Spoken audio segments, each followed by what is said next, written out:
All right, I got the one right here, that's center, all the way around. Everything is done, welded all together.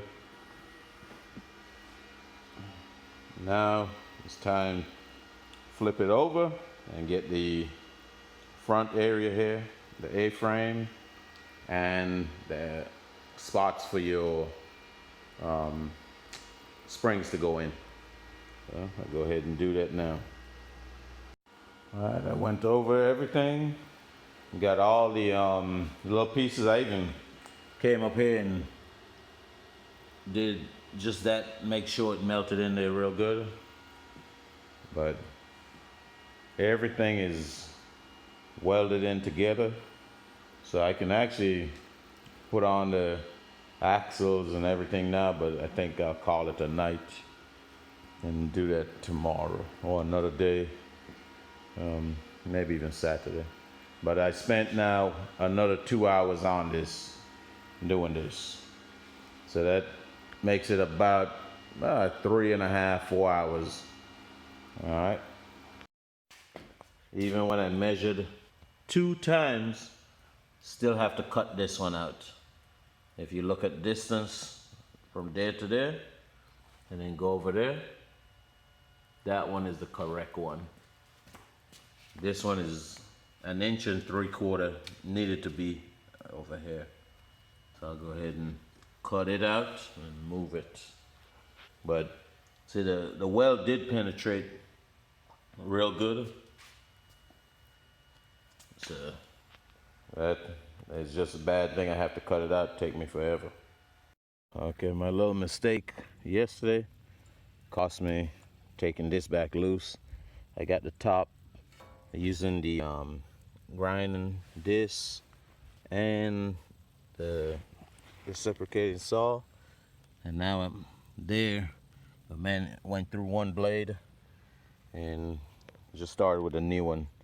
Got on safety glasses. Make sure you got that on, because ain't no insurance gonna cover you for an eye. All right, I'll be back. And this is why I hate making mistakes. Take me about 20 minutes just to cut one little bar out. Now I got to grind this up, clean it up, make it look like it was never there, just to move it 1.5 inches. All right, so I'll go ahead and do that and get this thing back inside. Okay, I'm back on track now. Got that welded back in. It's kind of rough at the bottom, but I got a pencil grinder.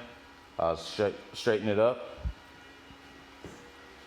This is the steel for the front, and this is a piece here to go up on front. I'll bring it out. I have measurements in my head.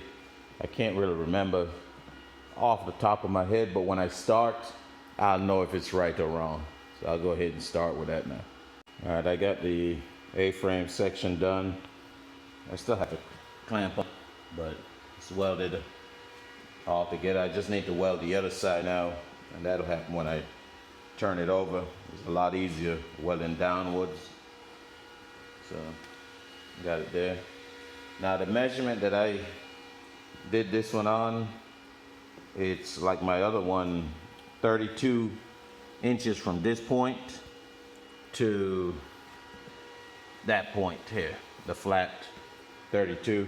And that other one is the same length, everything. The only difference is I used a heavier gauge here. I think it's a 3-inch angle or 2.5 1/4 inch thick, and it rides, I mean, this thing rides smooth, loaded down or light. But I also loaded up with a lot of dirt, so it takes that real good. I think the capacity on that one is 3,500, but it does good.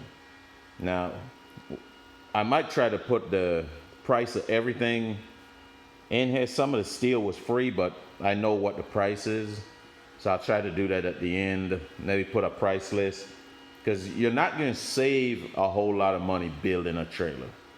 The good thing with building the trailer, you build it the way you want to. with anchor points or whatever you want. It's specifically made for that. This one is specifically made for a four-wheeler, which he'll probably do more than just carry a four-wheeler. And that's the reason why I did these, so that he can anchor to it. He does not want the mesh going across on the side, and he wants a wooden floor. So it's made just for whatever he wants. Maybe later on he'll change and I have to put on the gate. It is going to be a steeper gate than what I normally put on. I think the gates I normally put is 42, 40 something. When I see it, I know it. But this one here, since it's a four-wheeler, it might be a lot steeper. Now I'll go ahead and put on the little shackles. For the shackles actually holds the spring. It'll hold the spring on the front, and then it'll hold the bars that's coming from the spring on the back, on both sides. And I still do the same 60-40, 60% up front and 40% behind. So I'll go ahead and do this. Okay, right now I'm just lining up. These shackles are supposed to go this direction right here, just how it is, and put it down. Sometimes I actually turn them up and do it like this. You might not get as much weld on it, because when it's turned this way, you can weld the complete inside and then go on the outside, make a big U in and out. So it depends. Like if it's on a 1.5 by 1/4 inch frame, you turn it the other way. On a 2-inch frame, it works that way. So that's how to look at it. So I'll go ahead and start lining this up, mark it out and everything. All right, now I just have to start putting in bolts in this. The bolts are one-time use. You can use them a second time, but it's just so difficult to get them out. You usually just cut them and then knock them out. But I have everything in there, so I'll start putting that together. I'll put the bolts in them from outside facing in, and then use my impact to put them in. I'll show you why. Okay, see that collar up on it there? Yeah, right there. That right there won't go through. Sits right there, but when the impact hit it, those grooves right there cut into the metal, and then it can't back out. And the nuts, these nuts has that little press on them that they'll only go on and lock themselves on right there.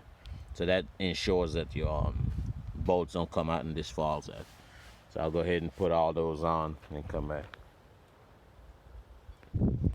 Okay, I just put a little grease on these, just so they'll be going on one time. That's it. So I want some grease. It's a size 22, so I have a 22 wrench and my impact, the socket. I forgot to mention, you have two different size bolts. These are 3.5s, those are 2s. The 3.5 is the ones go back here at the bottom and holds on to the shackles, or not the shackles, the 2 bars back here. I'll show when I'm doing it. So this one's ready to go. Just start torquing it in and should pull that piece in. Let me see if I can put it on video.